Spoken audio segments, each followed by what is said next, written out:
So yes, hello my dear students, how are you? JEE Mains 2024 PYQ January and April attempt की series में आप लोग का स्वागत है।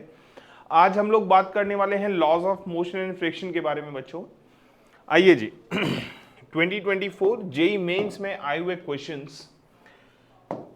सबसे पहले मैं बात करूंगा न्यूटन्स लॉज ऑफ मोशन के, इसके बाद हम बात करेंगे फ्रिक्शन के बारे में। ठीक है, क्वेश्चन नंबर 1 क्या कहता है? All the surfaces shown in the figure are assumed to be frictionless and all the pulleys and the strings are light. The acceleration of the block of mass 2 kg mass का ब्लॉक का acceleration पूछता है। ठीक है, देखिए सबसे पहले तो ये फ्री बॉडी डायग्राम बना लेते हैं। 4 kg और 2 kg वाले का फ्री बॉडी डायग्राम हम बना लेते हैं। तो जब 4 kg वाले का फ्री बॉडी डायग्राम बनाया, यहाँ टेंशन यहाँ नीचे लगेगा 4g। ठीक है, ऊपर टेंशन, अगर इधर टेंशन T है, ये इसको टेंशन को T मानेंगे तो ऊपर हो जाएगा 2T टेंशन। ठीक है, लेट्स सपोज इसका एक्सेलरेशन है A, इस पॉइंट का पॉइंट मेथड से हम एक्सेलरेशन लिख देंगे। हमने बोला कि इसका एक्सेलरेशन नीचे की तरफ कितना हो जाएगा A/2, क्योंकि इन दोनों पॉइंट्स का हमारे पास जो फ्री एंड्स हैं इनका एक्सेलरेशन हमको पता है। ठीक है, एक का 0 है और एक का A है। इसका 4 वाले का निकालेंगे तो कितना आ जाएगा A/2 एक्सेलरेशन। तो जब मैं इसका इक्वेशन लिखता हूं और इसका फ्री बॉडी डायग्राम बनाया, इधर की तरफ लगेगा 2g sin 30, 2g sin 30। Equation लिखूंगा 4g minus t minus 2t is equals to 4 times A/2। Solve करेंगे इसको। जब हम इसको सॉल्व करते हैं तो यहां से टेंशन का वैल्यू आ जाएगा t इज इक्वल्स टू, ये 2a बनेगा, कैंसिल आउट हो जाएगा, 2g minus a, 2g minus a, ये टेंशन आ गया हमारे पास। ठीक है, अभी देखिए नीचे वाले ब्लॉक का, इस वाले ब्लॉक का फ्री बॉडी डायग्राम हमने बनाया, इसका इक्वेशन भी लिखेंगे। ठीक है, ये इक्वेशन 1 हो गया। सेकंड वाले के लिए क्या बनेगा? t minus 2g sin 30 that is 1/2 is equals to 2a। Solve किया तो यहां से t is equals to g plus 2a निकल के आते हैं। ठीक है, दिस इज इक्वेशन नंबर 2। ठीक है, वहां से t का वैल्यू उठा के यहां रखो। जैसे आप t का वैल्यू पुट करते हैं इक्वेशन नंबर 2 में, t is equals to how much? 2g minus a is equals to g plus 2a।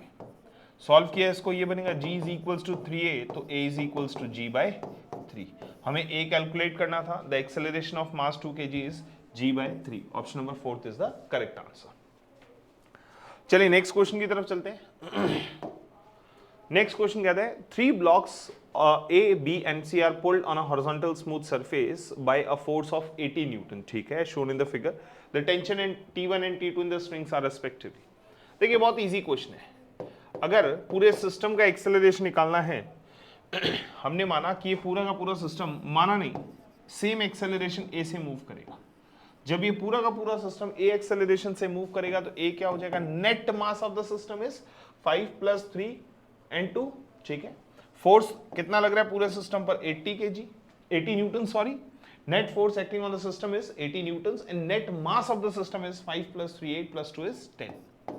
तो acceleration comes out to be 8 metre पर second square. This is acceleration of system. अगर मैं T1 की बात करता हूँ, T1 क्या हो जाएगा मेरे पास? इस सिंपल से ब्लॉक की बात करें, इधर सिर्फ और सिर्फ T1 फोर्स लग रहा है, ये A एक्सेलरेशन से मूव कर रहा है। F net is equals to mass into acceleration use किया, T1 is equals to mass है 5, acceleration is 8, so T1 comes out to be 40। Similarly block B का फ्री बॉडी डायग्राम बनाया, इधर लगता है T1, आगे लगेगा T2, इक्वेशन बनेगा T2 minus T1, T2 minus T1 is equals to mass is 3, acceleration is 8, T1 का already यहां था हमारे पास वैल्यू, ये हो जाएगा 40 + 24 that comes out to be 64 newtons. So option number 3 is the correct answer.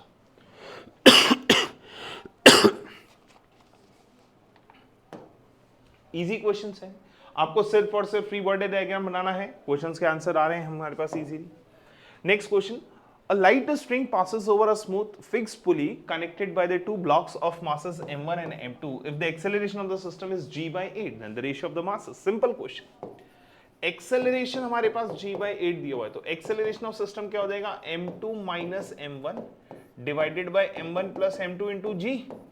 ठीक है, ये होता है 2 मास सस्पेंडेड बाय यूजिंग अ पुली, इस सिस्टम के लिए हमने माना ये m2 is greater than m1, इसका एक्सेलरेशन ऊपर a था। आप चाहें तो अलग अलग फ्री बॉडी डायग्राम निकाल के भी सॉल्व कर सकते हैं, बट अगर आपको डायरेक्ट वैल्यू पता है, आपने न्यूमेरिकल सॉल्व किए जब आपको पता होगा कि डायरेक्ट इसका value m2 minus m1, heavier mass minus lightest mass divide by total mass of the system of the two blocks into g। ये दिया हुआ है कितना, g by 8। सॉल्व करेंगे इसको, g से g cancel out, 8m2 minus 8m1 is equals to m1 plus m2। Solve करने पर 7m2 is equals to 9m1। तो हमसे पूछा है ratio of the masses, that means m1 by m2, m1 by m2 आ जाएगा हमारे पास में 7/9। ठीक है, option number first is the correct answer. चलिए जी,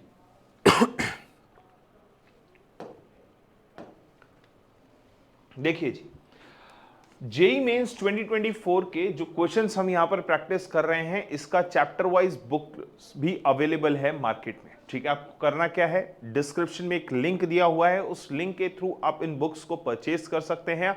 आप इनको इंडिविजुअली भी परचेज कर सकते हैं और आप चाहें तो इन तीनों बुक्स को भी एक साथ परचेज कर सकते हैं।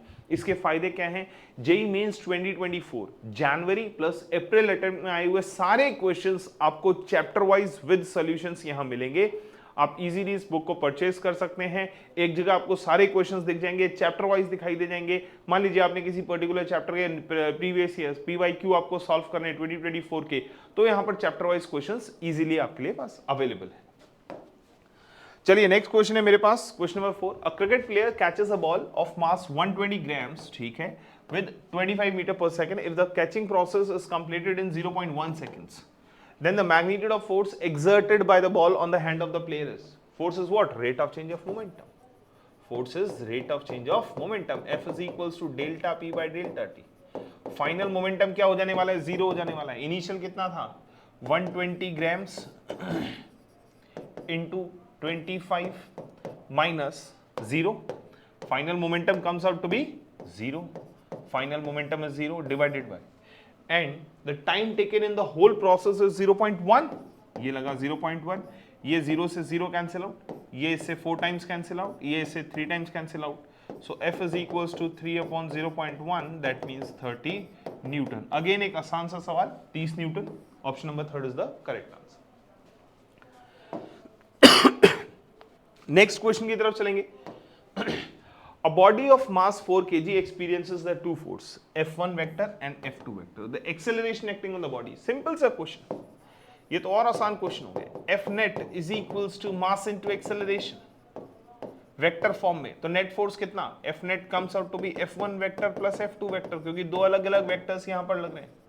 एक्सेलरेशन अपॉन मास, ऐड कर दीजिए दोनों को, 5i cap plus 3i cap, ये बनेगा 8i कैप, प्लस इन दोनों को पहले आई कैप को ऐड किया, अब जे कैप को ऐड करेंगे, 8j minus 4j, that comes out to be plus 4j।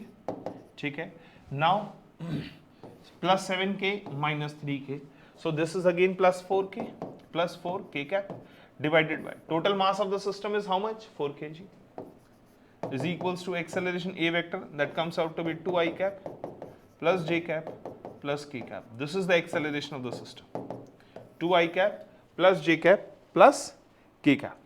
So option number 2 is the correct answer. Easy one. आप देख सकते हैं जेई मेंस में इजी क्वेश्चंस आपके सामने अभी तक आए हैं। चलिए जी नेक्स्ट क्वेश्चन की तरफ चलेंगे। A wooden block of mass 5 kg rests on the soft horizontal floor when an iron cylinder of mass 20 kg is placed on the top of the block. The floor yields and the block and the cylinder together go down with an acceleration of 0.1 meter per second square. The action of the force of the system on the floor is equals to तो इसको जब आप ध्यान से देखेंगे, इसने बोला एक वुडन ब्लॉक है, फ्लोर पे रखा हुआ है, इसके ऊपर एक सिलेंडर रखा हुआ है, सिलेंडर शेप, ठीक है जी।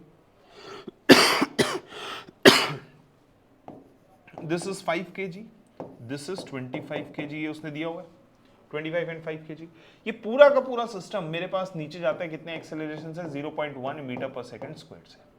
ये पूरा सिस्टम अगर मैं कंसिडर करूंगा तो ये ऊपर की तरफ क्या लगाता है, एक नॉर्मल रिएक्शन लगा रहा है, दिस इज नॉर्मल रिएक्शन, और इस पूरे सिस्टम का नीचे mg लगेगा बच्चों, कितना लगेगा 25 + 5 × g, और ये क्या कर रहा है 0.1 मीटर/सेकंड स्क्वायर से नीचे की तरफ आ रहा है, ठीक है। ये इसका फ्री बॉडी डायग्राम हो गया। जब इक्वेशन लिखेंगे तो इक्वेशन बनता है 300 - n इज इक्वल्स टू 300 × 0.1, ठीक है।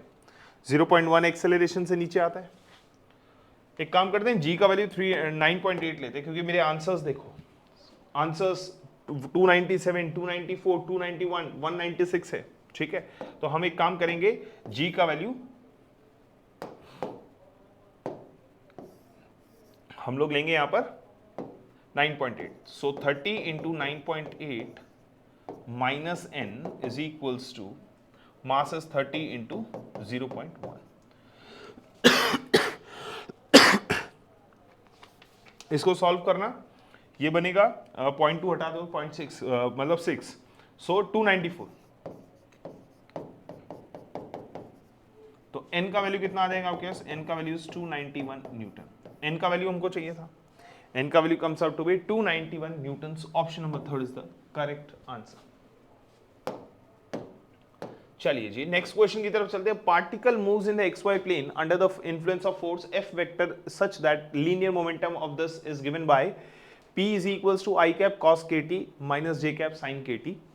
If k is constant, the angle between F and P will be, F और P के बीच में एंगल हमसे पूछा है, तो बहुत इजी क्वेश्चन हो गया। देखो मैं अगर यहां से एक्सेलरेशन और वेलोसिटी के बीच का एंगल निकाल दूं तो काम बन जाएगा। तो बहुत सिंपल सी कहानी है, अगर मैं यहां से देखता हूं तो वेलोसिटी का जो यूनिट वेक्टर होगा वो मोमेंटम के यूनिट वेक्टर का बराबर होना चाहिए, क्योंकि velocity is in the direction, momentum is in the direction of velocity, दोनों का डायरेक्शन सेम है, यानी कि यूनिट वेक्टर सेम होना चाहिए।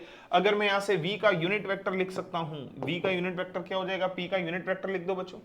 जैसे आप p का यूनिट वेक्टर लिखेंगे, ये क्या बनने वाला है, ये बनने वाला है cos kt, p vector cos kt i cap minus sin kt j cap divided by root under cos square kt plus sin square kt, जो कि हो जाएगा 1। मैग्नीट्यूड इसका 1 है, magnitude of this linear momentum is 1, ठीक है।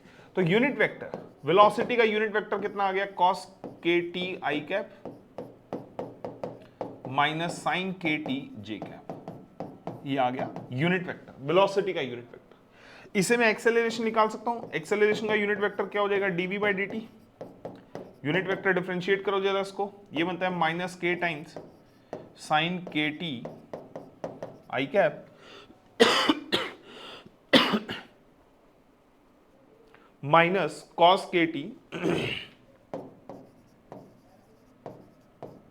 j cap, ठीक है। ये आ गया मेरे पास एक्सेलरेशन। तो बाय डिफॉल्ट जो फोर्स का यूनिट वेक्टर होगा वो एक्सेलरेशन के यूनिट वेक्टर के डायरेक्शन में होना चाहिए। हमसे पूछा गया कि इन दोनों के बीच में एंगल बताओ, ठीक है।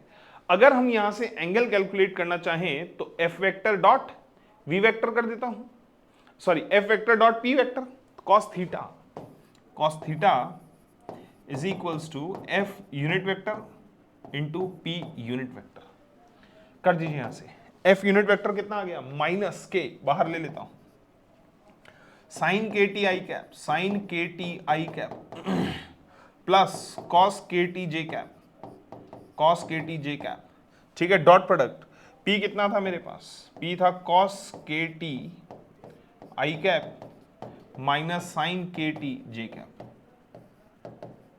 ठीक है, minus sin kt j cap.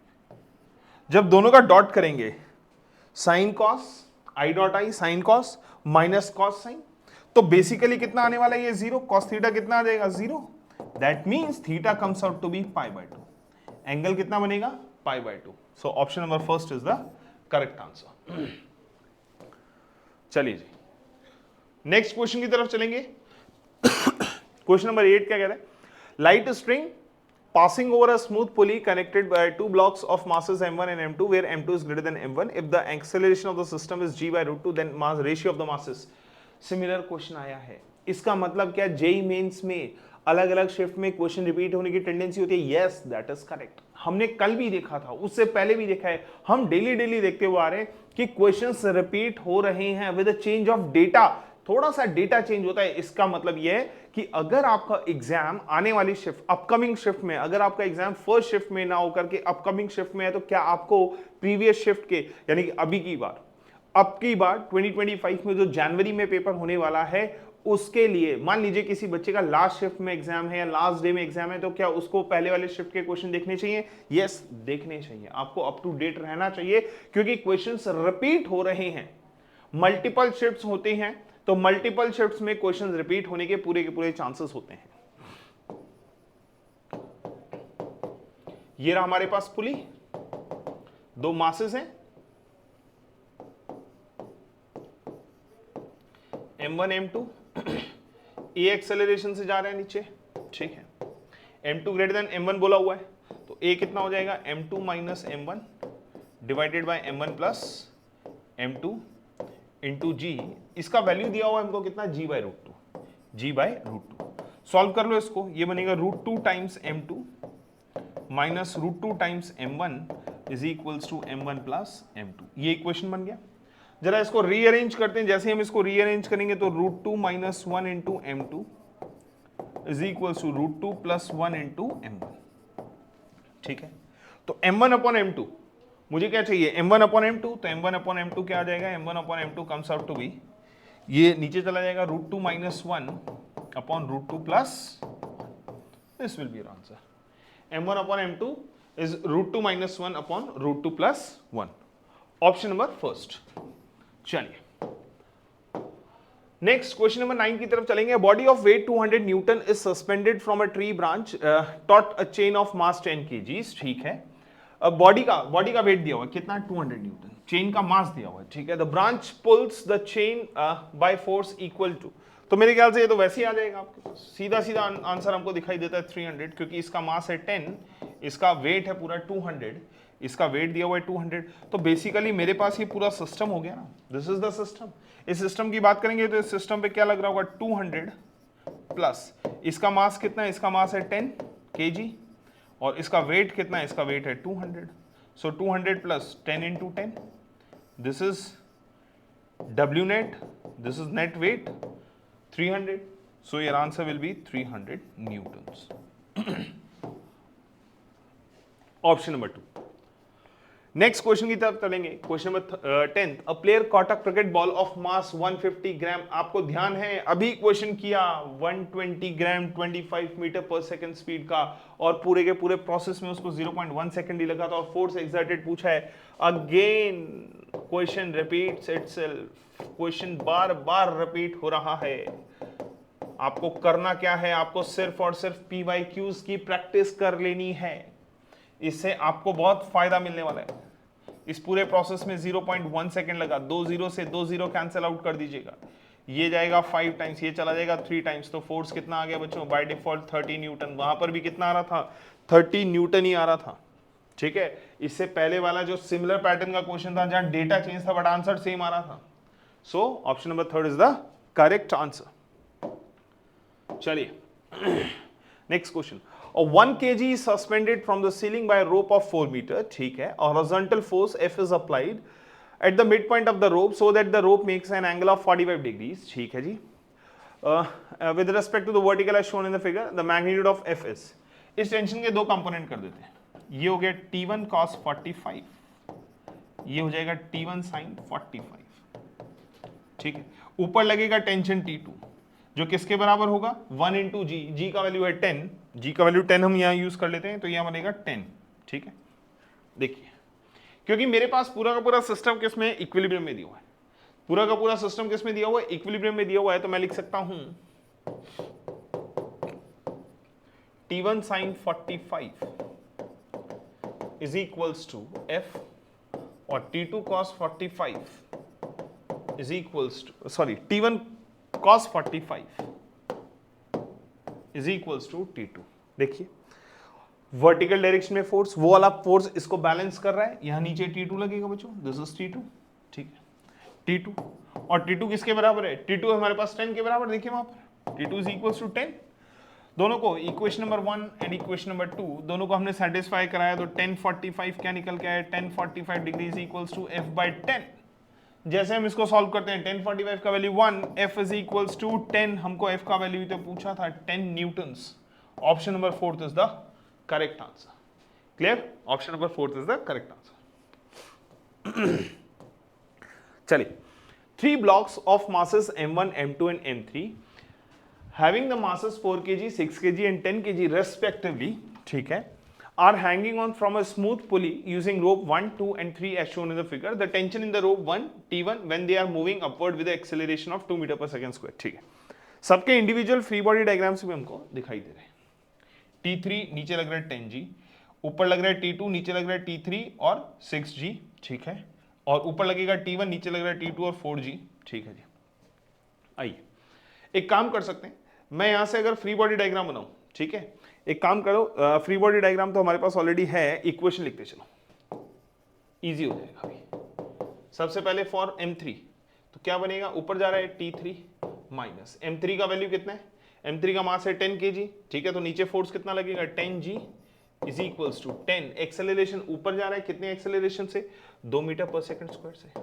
Solve करना है, T3 का वैल्यू कितना आ जाएगा? 20 प्लस 100 दैट इज 120 T3 का वैल्यू, ठीक है। सेकंड वाले ब्लॉक के लिए फॉर M2 के लिए इक्वेशन लिखेंगे, ऊपर कितना लग रहा है? T2, नीचे क्या लगता है? T3 भी लगता है, माइनस इसका मास कितना है? 6, नीचे कितना लगेगा? 60 minus 60 is equals to mass था 6, ऊपर जा रहा था 2 से, तो ये हो गया 12, 6 इंटू 2 12, ठीक है। ये कितना हो जाएगा? T3 का वैल्यू कितना था? 120 plus 60 180, so T2 is equals to 180 plus 12 192, ये हो गया 192 न्यूटन्स। ऐसे अब बात करते हैं फर्स्ट वाले के लिए, फॉर M1। जब M1 की बात करूंगा, ऊपर फोर्स लगता है T1, नीचे लगता है T2 प्लस नीचे की तरफ लगता है 4G, that means 40 is equals to 4A, ऊपर की तरफ 4A मींस 8। सॉल्व करेंगे T2 का वैल्यू कितना? 192, ठीक है, 192 प्लस 8 प्लस 40, T1 का वैल्यू हो गया 240 Newton, so your answer will be 240। Answer आने वाला है हमारा 240 Newton's. Numerical response type question, so your correct answer will be 240 Newton's. Clear है जी? बहुत सिंपल सा क्वेश्चन है, बहुत सिंपल क्वेश्चन, सिर्फ और सिर्फ फ्री बॉडी डायग्राम बनाना है, that's it, just draw the free body diagram.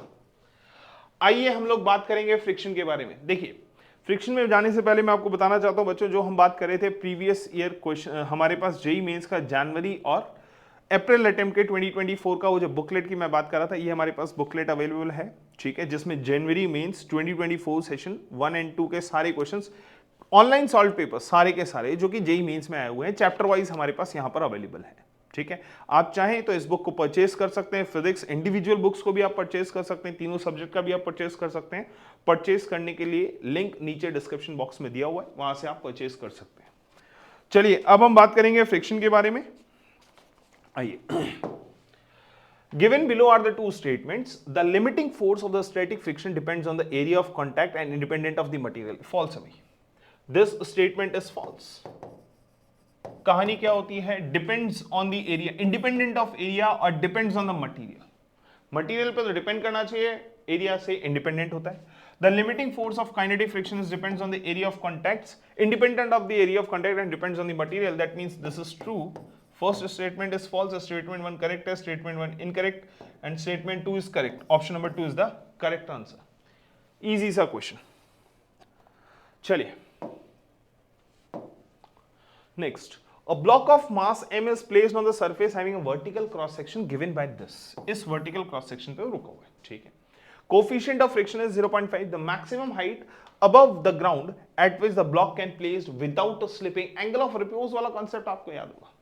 Angle of repose वाला concept, आप कितना height तक या कैसे आप तक कब तक आप रोक सकते हैं? जब तक आपका angle tan theta is equals to μs ना हो जाए, ठीक है, तब तक आप रोक सकते हैं। आप और ज्यादा एंगल बढ़ाएंगे तब आप नहीं रोक पाएंगे, ठीक है। तो टेन थीटा के लिए क्या होता है? Tan theta is what? Slope. Tan theta is what? Slope of graph, slope of curve. This is slope of curve. That means dy by dx, जरा डिफरेंशिएट करेंगे, dy बाई dx कितना आता है, dy बाई dx आता है मेरे पास में how much 2x by 4, that means x by 2, क्या ये म्यू के बराबर होना चाहिए, so x by 2 must be equals to mu is how much 0.5, that is 1 by 2, 2 से 2 कैंसिल आउट, x का वैल्यू कितना आ गया मेरे पास 1, क्या बोल रहा है maximum height, so y is equals to x square by 4 at x is equals to 1, y is equals to 1 by 4, so this is the maximum height 1 by 4 meter, option number 4th is the correct answer. चलिए rankers package, इसका भी एक छोटा सा information मैं आपको दे देता हूं बच्चों, जिन बच्चों को लगता है कि हमारा सिलेक्शन हो रहा है but I want to improve my rank, वो परचेज कर सकता है रैंकर्स पैकेज। रैंकर्स पैकेज में उस लेवल के क्वेश्चंस डाले गए हैं जिसको प्रैक्टिस करके आप अपना रैंक इंप्रूव कर सकते हैं। काफी अच्छे क्वेश्चंस हैं, आपको बहुत डीप एनालिसिस किसी भी सब्जेक्ट का, किसी भी पर्टिकुलर टॉपिक का अगर आपको डीप एनालिसिस करना है कि आपको जानना है कि आपको उसमें कितना डेप्थ तक उसका नॉलेज, आपको इन्फॉर्मेशन है, कितना नॉलेज आपको उस पर्टिकुलर टॉपिक का है, उसके क्वेश्चंस आपको रैंकर्स पैकेज में मिल जाएंगे। और पिछले कई सालों से बच्चों को काफी फायदा भी हुआ है रैंकर्स पैकेज से, और इन बुक्स को, ये सारी बुक्स आपको अवेलेबल हैं, डिस्क्रिप्शन बॉक्स में जाकर के लिंक अवेलेबल है, वहां से आप इसको परचेज भी कर सकते हैं। नेक्स्ट क्वेश्चन पे चलेंगे बच्चों। A coin is placed on a disc, एक कॉइन डिस्क पे रखा हुआ है, ठीक है। Coefficient of friction between the coin and the disc is mu. If the distance between the coin from the center of the disc is r, the maximum angular velocity which can be given to the disc so that the coin does not slip. तो basically भाई ये disc है, centre से कितने distance, r distance पर एक coin रखा है। अगर उसको रोटेट होना है, तो सेंट्रीपिटल फोर्स ही उसका फ्रिक्शन फोर्स का काम करे। बेसिकली फ्रिक्शन फोर्स है उसके सेंट्रीपिटल फोर्स का काम करे। या फिर थोड़ा सा और ध्यान से देखिए, मैं ये कहना चाहूंगा कि सेंट्रीपिटल फोर्स जो है उसकी वैल्यू, सेंट्रीपिटल फोर्स की value maximum value of friction से बराबर या उससे छोटी होनी चाहिए। क्योंकि फ्रिक्शन क्या है हमारे पास, एक सेल्फ एडजस्टिंग फोर्स होता है। ये कब तक लगेगा, जब तक इसकी मैक्सिमम वैल्यू को आप ब्रीच नहीं कर जाते। जैसे इसकी मैक्सिमम वैल्यू को ब्रीच कर जाएंगे तब क्या होगा, तब ये काइनेटिक फ्रिक्शन में कन्वर्ट हो जाता है, ठीक है, और एक पर्टिकुलर कांस्टेंट वैल्यू लगाता है, ठीक है। ये सारी चीजें हम जानते हैं। तो सेंट्रीपिटल फोर्स, जब तक कि centripetal force that is m omega square r, इस पर लगने वाला, कॉइन पर लगने वाला, ठीक है, सेंट्रीपिटल फोर्स किसके बराबर या इससे छोटा ना हो, centripetal force maximum value of friction से छोटा या उसके बराबर होना चाहिए, ठीक है, तब तक वो स्लिप नहीं करेगा। अगर सेंट्रीपिटल फोर्स का वैल्यू फ्रिक्शन से बड़ा हो गया, ठीक है, फ्रिक्शन के मैक्सिमम वैल्यू से बड़ा हो गया, तब उसमें स्लिप करने की टेंडेंसी आ जाती है। चलिए इसकी बात करता हूं। फ्रिक्शन का मैक्सिमम वैल्यू कितना, म्यू इंटू एन, क्योंकि हमारे पास क्या रखा हुआ है, डिस्क के ऊपर रखा हुआ है, ये डिस्क था, इसके ऊपर कॉइन रखा है, नॉर्मल लगेगा ऊपर, mg लगेगा नीचे, तो बाय डिफॉल्ट नॉर्मल किसके बराबर, mg के बराबर, that is equals to mg। m से m कैंसिल आउट, तो हमको चाहिए था ओमेगा स्क्वायर कितना आ जाएगा, root under mu g by r, less than और equals to, so maximum value of angular velocity is how much, maximum possible value is root under mu g by r, maximum possible value is root under mu g by r. Option number first is the correct answer. चलिए next question की तरफ चलेंगे। Question number 4 क्या बोलता है, question number 4, in the given arrangement of the doubly inclined plane, two masses capital M and small m are placed, the blocks are connected by light string passing over an ideal pulley as shown, ठीक है। The coefficient of friction between the surface of the plane and the block is 0.25. The value of m for which capital M 10 kg will move down with an acceleration of 2 meter per second square, ठीक है। क्या कह रहा है, capital M will move down, capital M नीचे की तरफ जाएगा कितने से, 2 मीटर पर सेकंड स्क्वायर से। क्या क्या इसका फ्री बॉडी डायग्राम देखो, ये नीचे जाएगा तो यहां पर क्या लगेगा, mg sin 53, capital M g sin 53, ठीक है। ऊपर क्या लगेगा, फ्रिक्शन कितना लगेगा, म्यू इंटू एन की बात करेंगे, एन इधर लग रहा है और इधर लग रहा होगा, कैपिटल M g cos 53, ठीक है। तो बाय डिफॉल्ट ये कितना हो जाएगा, mu capital M g cos 53 ठीक है। अब ये वाला ब्लॉक भी ऊपर मूव कर रहा है, जब ये वाला ब्लॉक ऊपर मूव कर रहा है तो यहां तो इधर लगेगा mg sin 37 और फ्रिक्शन भी इधर ही लगेगा, और फ्रिक्शन कितना लगेगा mu into N, mu mg cos 37 ये लगेगा। ठीक है, आइए पूरे के पूरे ब्लॉक के लिए बात करता हूं,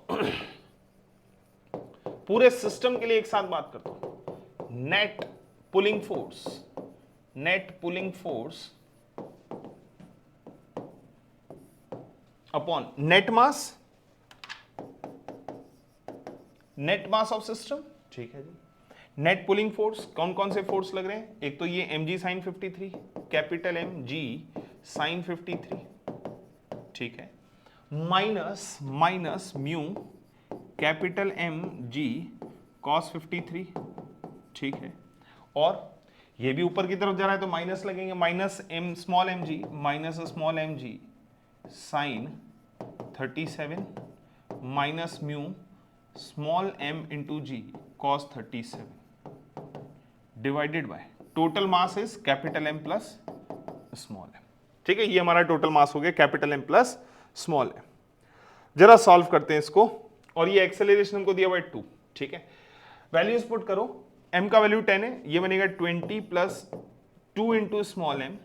ठीक है, कैपिटल M का वैल्यू 10 है, G का वैल्यू मेरे पास 10 है। ठीक है, capital M is 10, G is 10, cos 53 क्योंकि टाइम 1037 3/5 दिया हुआ है तो cos 53 क्या sin 53 क्या हो जाएगा 4/5, 4/5।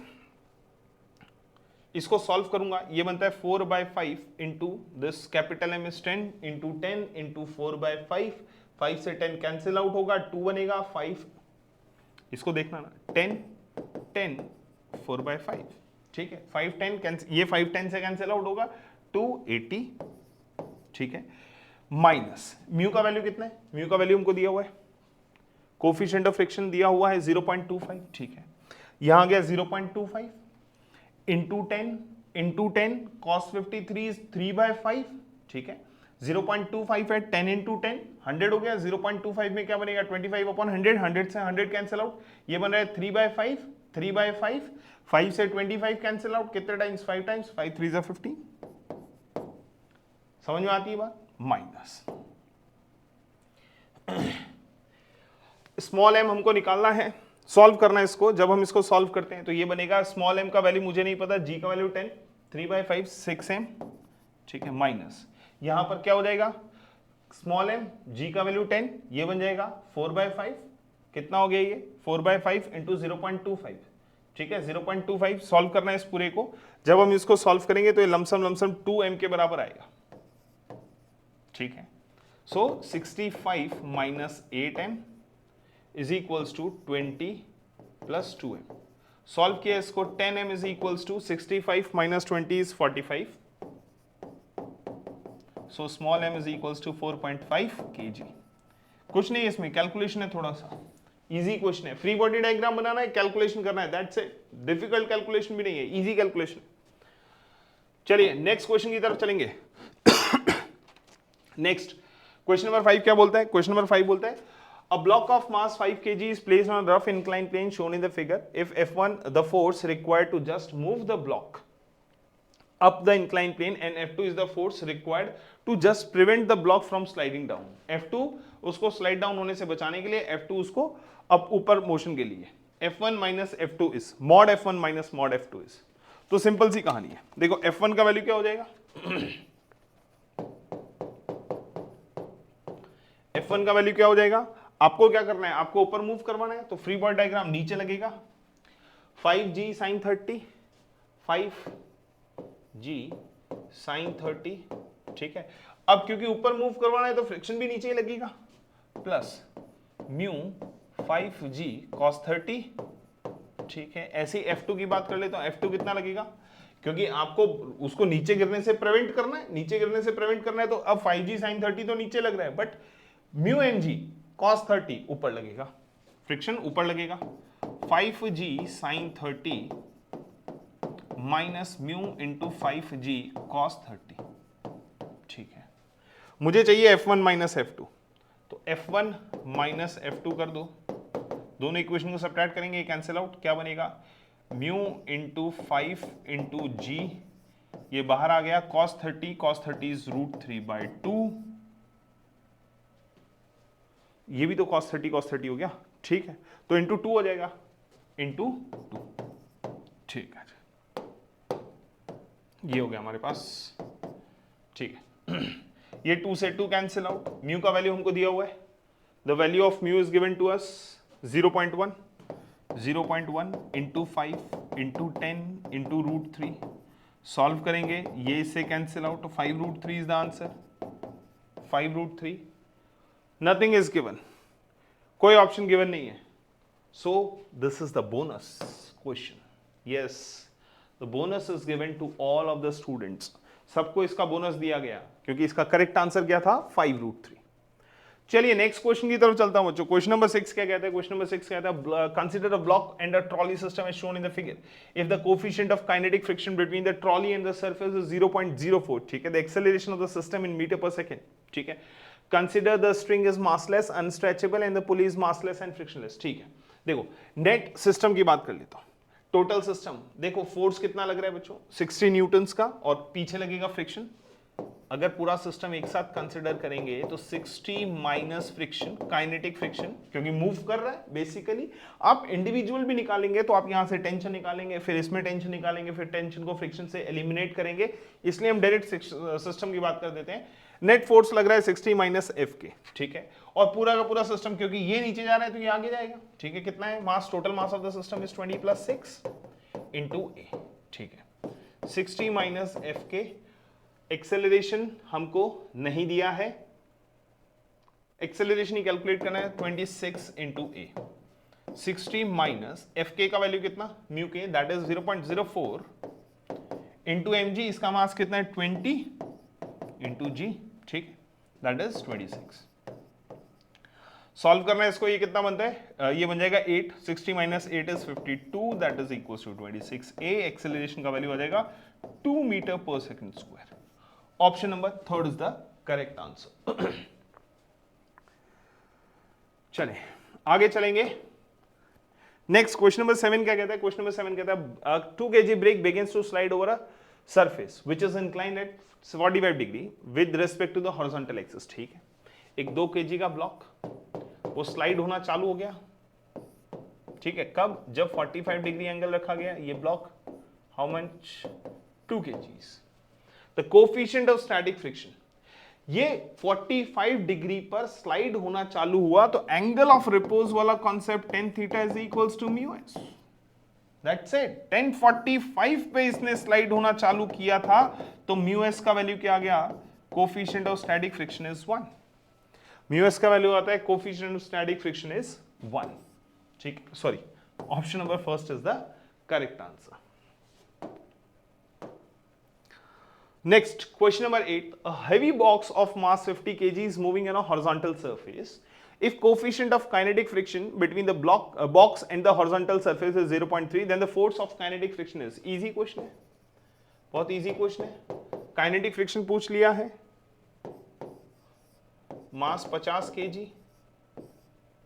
Friction of coefficient दिया हुआ है 0.3. ठीक है. हॉरिजॉन्टल सरफेस पे मूव कर रहा है, काइनेटिक फ्रिक्शन पूछा है तो काइनेटिक फ्रिक्शन का वैल्यू कितना होता है, mu k into N, kinetic friction is mu k into N, easy सा क्वेश्चन, एन किसके बराबर, mg के बराबर, ठीक है, काइनेटिक फ्रिक्शन वैल्यू दिया हुआ है 0.3 into m is 50 into g, so 150 is the answer, और 9.8 ले लो, 9.8 ले लीजिए क्योंकि आंसर हमारा 150 से मैच नहीं कर रहा है, so 9.8, put g as 9.8, जब हम इसको सॉल्व करेंगे तो 150 से कम 147 होना चाहिए, 147 newton, option number second, clear, easy question, बहुत इजी क्वेश्चन। नेक्स्ट क्वेश्चन की तरफ चलेंगे, नेक्स्ट क्वेश्चन क्या है मेरे पास, a given object takes n times the time slides down 45 degree rough inclined plane as it takes the time to slides down inclined perfectly smooth 45 degree inclined plane. The coefficient of kinetic friction between the object and the surface of the inclined plane is, देखिए बहुत simple सी question है, हमको क्या बोला है कि एक बार हमने उसको स्मूथ सरफेस से फेंका, फेंका मतलब रिलीज किया, ठीक है। जब स्मूथ सरफेस से रिलीज किया, दोनों ही केस में एंगल 45 डिग्री है, दोनों ही केस में इंक्लाइन प्लेन सेम है, बस एक में डिफरेंस ये कि एक स्मूथ है दूसरा रफ है। रफ का काइनेटिक स्टैटिक फ्रिक्शन कोफिशिएंट और काइनेटिक फ्रिक्शन कोफिशिएंट हम लोग अज्यूम कर लेंगे, म्यू हम लोग अज्यूम कर लेंगे, वही हमको निकालना है। सबसे पहले नो फ्रिक्शन की बात करता हूं। नो फ्रिक्शन, जब नो फ्रिक्शन की बात करूंगा तो S is equal to u t plus half a t square लगा देता हूं। S is equal to u t plus half a t square, और एक्सेलरेशन कितना होगा उसका जी साइन थीटा पहले वाले केस में, जब कोई फ्रिक्शन नहीं है तो A is equal to g sine theta.